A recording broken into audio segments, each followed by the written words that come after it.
Halo semuanya, berjumpa dengan saya Hugo Ivan dari Business Hack. Ya, video ini adalah bisa dibilang video pertama saya ya semenjak beberapa tahun yang lalu mungkin ya. Saya terakhir kali membuat video di channel ini mungkin sudah bertahun-tahun yang lalu. Nah, kali ini ya teman-teman, jadi saya akan mencoba membuat video setiap harinya ya, yang membahas tentang self development, tentang followership serta leadership, dan membahas tentang bagaimana cara menjadi lebih bahagia dan produktif dalam bekerja, sehingga nantinya apa yang tujuan yang kita inginkan, apa hal-hal yang kita impikan itu bisa tercapai satu persatu. Nah, di sini saya tidak akan ngajarin ya teman-teman ya, saya tidak akan mengajar ya, mungkin lebih tepatnya sharing dan cerita gitu tentang hal-hal yang sudah saya praktikkan dan saya pelajari ya selama saya berkarya di Business Hack. Oke, kali ini saya akan menceritakan sebuah kisah inspiratif tentang sebuah gelas kosong ya, tentang sebuah gelas kosong dan seorang biksu. Nah, kisah ini terinspirasi dari mendiang Steve Jobs gitu ya. Kisahnya sangat menarik dan syarat akan makna. Jadi tidak perlu menunggu lama lagi, inilah kisahnya.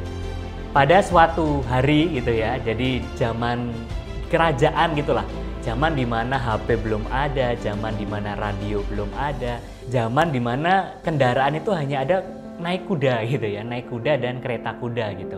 Mobil ataupun kendaraan besi itu belum ada.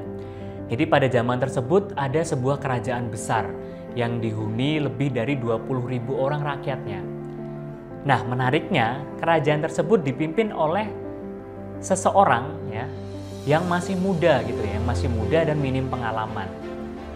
Namun karena sang raja ini dari kecil sudah istilahnya pada zaman dulu disekolahkan gitu ya di tempat-tempat terbaik, dia merasa bahwa tidak ada lagi orang-orang yang bisa mengajari atau membimbing dirinya dalam mengelola atau memimpin kerajaan tersebut. Dia merasa paling pintar lah di sana ya. Dan memang dia ini sombong gitu ya, sombong atau keras kepala, menganggap bahwa orang lain yang di bawah dia itu tidak pantas untuk ngajarin dia gitu ya. Dia punya sifat sombong, keras kepala, arogan, dan dia merasa bisa menyelesaikan semua masalah dari dirinya sendiri. Namun apa yang terjadi adalah selama 5 tahun memimpin di kerajaan tersebut ya, ternyata kemiskinan masyarakat tuh malah naik gitu ya. Banyak masyarakat itu makin miskin dan banyak yang sakit-sakitan karena kesulitan mendapatkan sumber air bersih gitu. Dan masalah ini sangat sulit untuk diselesaikan sang raja. Nah, banyak orang pengurus kerajaan tersebut mencoba menasihati dia gitu, mengatakan bahwa Paduka Raja, kamu seharusnya pergi ke ahli-ahli atau tetua-tetua di kerajaan ini gitu, untuk belajar dari mereka, karena mereka lah yang sudah hidup lebih lama dari Paduka Raja. Siapa tahu mereka bisa membawa solusi atas permasalahan tersebut. Jadi permasalahan di sana itu permasalahan ekonomi dan kesehatan itu sudah sangat parah gitu ya. Bahkan rakyatnya pun sudah kepercayaan terhadap kerajaan itu sudah terkikis gitu. Nah, di sana sang raja kan tadi karena sifat arogannya, sifat sombongnya, dia menolak gitu ya. Saya tidak mau belajar dari orang-orang di kerajaan ini karena saya yakin mereka pasti tidak lebih terdidik dari saya gitu ya, tidak lebih tahu dari saya. Hal ini berlanjut sampai suatu ketika gitu ya. Jadi orang-orang itu sudah menyerah lah mencoba menasehati sang raja. Sampai suatu ketika ibunya itu sakit gitu ya. Ibunya sang raja ini sakit parah gitu. Dan di sana sang raja memutar otak kembali gimana ya caranya supaya bisa menyembuhkan ibunya. Namun berbagai cara yang ia ketahui telah dicoba, namun semuanya gagal total teman-teman. Sang raja akhirnya pun stres, dan di tengah kesetresan itu ya, ibunya yang sedang sekarat ini tiba-tiba berkata kepada sang raja, dia berkata bahwa, "Nak, cobalah kamu pergi ke suatu pegunungan yang ada di utara sana. Di sana ada seorang biksu terkenal yang mungkin bisa membantumu menyelesaikan masalahmu." Pada awalnya sang raja ini menolak gitu ya. Wah, nggak mau, biksu apa itu? Orang siapa dia gitu? Memang apakah dia bisa membantu saya tidak yakin. Awalnya seperti itu. Namun karena hal itu diucapkan oleh ibunya, salah seorang yang dia sayangi, dia nurut gitu. Akhirnya dia segera bersiap dan berangkat ke pegunungan di utara sana, di mana tempat biksu tersebut berada. Dan jangan kira perjalanan tersebut mudah ya.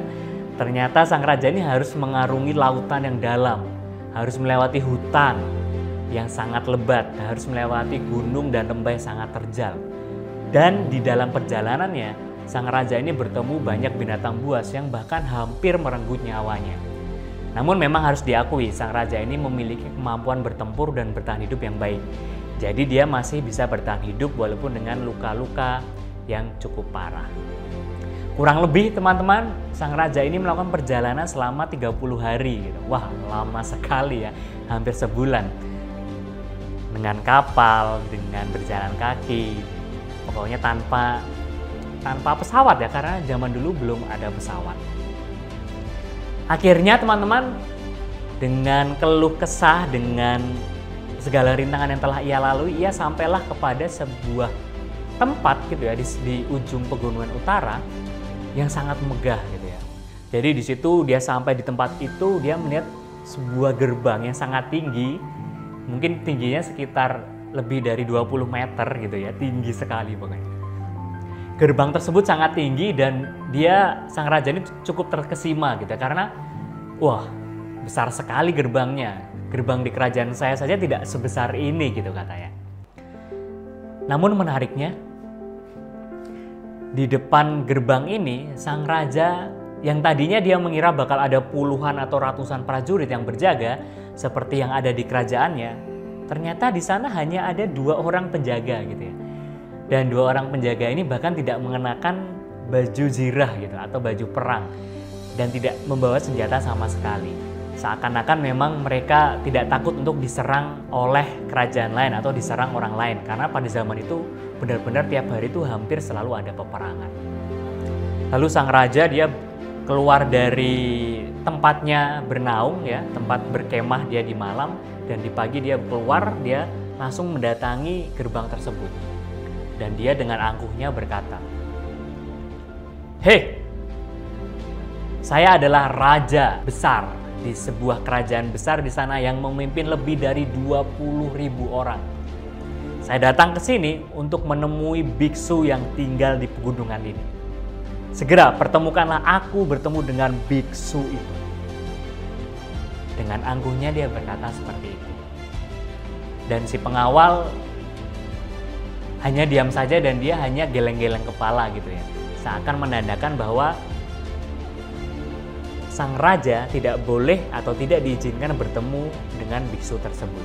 Lalu marah sekali sang raja ini. Dia berkata, "Hei, apa-apaan ini? Saya sudah mengarungi lautan, melewati hutan, melewati lembah dan gunung untuk sampai ke tempat ini. Saya mengorbankan nyawa saya untuk sampai ke tempat ini. Tapi malah kamu melarang saya masuk. Apakah itu tanda berperang? Baik kalau begitu. Kalau kamu mengajak berperang, akan saya ladeni."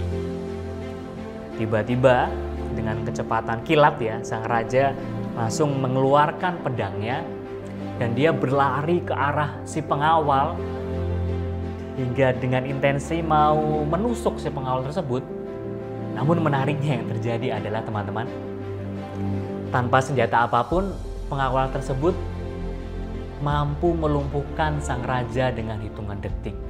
Wah, kaget dong sang raja, kok bisa gitu. Dirinya yang sudah bertahun-tahun merasa punya ilmu perang yang luar biasa, ilmu bertarung yang luar biasa, dikalahkan oleh seseorang pengawal yang bahkan nggak memakai senjata gitu ya. Kan malu banget gitu ya teman-teman ya. Jadi malu banget ya si raja tersebut yang merasa bahwa dirinya sudah jago banget berperang tapi dijatuhkan dengan mudah oleh pengawal tersebut. Namun tiba-tiba teman-teman ya, pintu gerbang terbuka gitu, terbuka lebar dan ada suara dari kejauhan. Suara itu begini bunyinya, "Persilahkan saja anak muda itu masuk ke ruangan saya sekarang. Saya tunggu di atas ya." Kira-kira seperti itulah bunyinya. Dan sontak Dua pengawal tersebut langsung memalingkan wajah dari sang raja. Mereka berlutut serta menaruh hormat pada arah datangnya suara tersebut. Dan benar sekali, itu adalah sang biksu yang sangat dihormati di tempat itu dan orang yang dicari-cari oleh sang raja. Singkat cerita, setelah itu sang raja dengan angkuhnya memperbaiki baju zirahnya gitu ya, kayak gitu ya. Dan dia berdiri dan dia segera jalan cepat menuju ke arah biksu tersebut. Dia lalu tiba pada sebuah ruangan, yang ruangan itu seperti ruangan kerajaan gitulah, tempat berkumpul, luas, dan di sana tidak ada kursi, tidak ada meja. Di sana hanya ada dua buah alas duduk ya. Dan di sana ada satu nampan yang berisi gelas kosong dan ada kendi yang berisi air. Nah, ini menarik sekali. Raja tersebut segera datang ke arah biksu. Yang biksunya itu sudah duduk. Namun raja tersebut saking angkuhnya, dia sambil berdiri dia berkata, "Apakah kamu benar biksu yang saya cari-cari selama ini? Hingga saya hampir mengorbankan nyawa saya diterkam binatang buas. Saya meninggalkan kerajaan saya. Apakah kamu biksu tersebut?" Biksu tersebut hanya tersenyum dan tidak menjawab apapun. Lalu sontak marahlah raja tersebut kan, karena tidak biasa dicuekin kayak gitu ya. "Hei, kenapa kamu diam saja? Jawab saya butuh jawaban. Saya kesini jauh-jauh bukan untuk minum air yang kamu sediakan ini. Saya datang ke sini untuk memintamu menyelesaikan masalah yang ada di kerajaan saya." Namun biksu tersebut hanya diam saja dan tidak menjawab sepatah kata apapun. Sambil diiringin omelan sang raja, biksu tersebut mengambil kendi di depannya. Lalu dia menuangkan air di gelas kosong tersebut. Dia menuangkan air secara perlahan hingga gelas tersebut penuh, teman-teman. Nah, yang menarik, ketika gelas tersebut sudah penuh, sang biksu ini tidak menghentikan aktivitasnya. Dia tetap menuangkan air ke gelas tersebut hingga airnya itu tumpah-tumpah ke bawah, membasahi lantai. Melihat aktivitas aneh itu gitu ya, melihat hal yang dilakukan biksu tersebut aneh, sang raja mengernyitkan dahi gitu. Apaan nih? Lagi ngapain dia? Lalu dia berkata, "Hei sang biksu, matamu buta apa? Itu lihat, gelas tersebut sudah penuh sampai airnya tumpah-tumpah ke bawah. Tapi kamu malah meneruskan aktivitas tersebut. Hal yang kamu lakukan itu sia-sia karena gelas tersebut sudah penuh terisi air. Hentikan perbuatan itu." Lalu dengan tersenyum, sang biksu masih menuangkan airnya, dan dia berkata, "Benar sekali anak muda. Apa yang saya lakukan ini sia-sia dan sama seperti diri kamu. Kamu bisa digambarkan sebagai sebuah gelas yang sudah penuh terisi air ini. Seberapa banyak, seberapa bagus cairan yang akan ditumpahkan ke gelas ini, semua pasti akan hilang dan tidak berguna. Sama seperti dirimu, sebagus apapun nasihat yang akan saya keluarkan maupun sebagus apapun nasihat yang akan kamu terima dari siapapun itu akan sia-sia. Itu akan sia-sia dan tidak berguna. Karena kamu tidak akan bisa benar-benar menerima dan mempraktikkan apa yang telah kamu dapatkan." Setelah itu sang biksu selesai menuangkan air, dia langsung pergi begitu saja ke ruangannya. Di situ sang raja mukanya udah kayak kesel gitu ya. Tapi di sana dia termenung, diam gitu. Diam, walaupun mukanya terlihat kesal, di situ tersirat bahwa sang pemuda akhirnya mendapatkan suatu hal yang sangat berharga di hidupnya. Bisa dibilang 10 menit tersebut ya, 10 menit menghadap biksu tersebut adalah 10 menit yang paling berharga di dalam hidupnya. Lalu sesegera setelah dia mendapatkan suatu hal itu, dia pulang ke kerajaannya. Dia pulang dan dia ternyata sadar bahwa selama ini dia terlalu angkuh.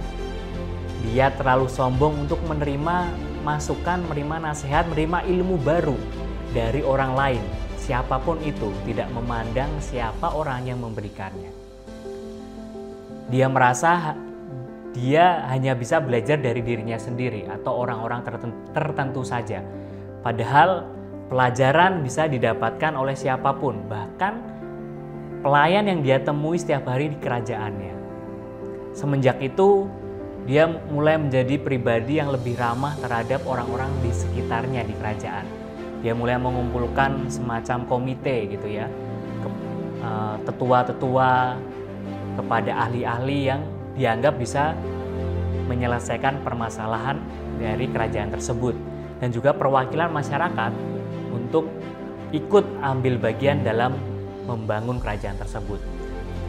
Dan singkat cerita, akhirnya dia bisa membangun kerajaan tersebut dengan lebih baik, tingkat kemiskinan turun gitu ya, tingkat kesejahteraan naik, dan kemakmuran di kerajaan itu langsung naik, dan orang-orang rakyat di sana bahagia, dan kerajaan tersebut akhirnya bahagia dan makmur sentosa. Nah teman-teman, apa yang bisa kita petik dari kisah gelas kosong dan biksu ini? Ya, semua yang teman-teman pikirkan adalah betul, cuma saya ingin mengambil sudut pandang bahwa seringkali kita merasa bahwa diri kita adalah yang paling pintar gitu ya. Merasa diri kita itu jago di suatu hal dan kita tidak mau menerima hal lain di luar itu gitu. Kita merasa bahwa sudut pandang kita lah yang paling benar. Dan kita merasa bahwa belajar itu harus kepada orang-orang hebat, kepada CEO hebat, kepada pengusaha sukses, atau kepada orang yang karirnya melejit. Padahal faktanya nggak harus. Bahkan kita bisa belajar dari orang-orang kita temui sehari-hari. Dari driver ojek online, dari tukang beca yang kita temui di pasar, dari pedagang angkringan ya, atau pedagang bakso, atau bahkan dari teman kita sendiri, dari sahabat kita, atau bahkan dari teman kita yang mungkin kita nilai dia ini orang yang gagal gitu. Padahal selama kita bisa memetik padahal selama kita bisa memetik sisi positifnya, kita pasti bisa belajar sesuatu dari apapun, dimanapun, dan dari siapapun. Ini seperti yang dikatakan Steve Jobs, teman-teman ya. Jadi mendiang Steve Jobs ini pernah bilang bahwa stay hungry and stay foolish, artinya tetaplah merasa lapar dan tetaplah merasa bodoh. Karena semakin banyak kita belajar dari siapapun dan dimanapun, justru kita akan semakin merasa bodoh. Bahwa kita merasa bahwa ternyata pengetahuan kita itu nggak sekeren itu ya gitu ya. Ternyata masih banyak pengetahuan lain ataupun ilmu lain yang bisa saya ambil makna positifnya. Nah teman-teman, itulah makna dari cerita ini. Harapannya adalah video-video saya berikutnya bisa bermanfaat untuk teman-teman yang melihat. Saya akan sharing, akan cerita hal-hal untuk membantu teman-teman ya bekerja lebih happy dan lebih produktif lagi, baik di kantor maupun di perusahaan kalau Anda pebisnis. Semoga video ini bermanfaat. Saya Hugo Ivan, sampai berjumpa di video selanjutnya.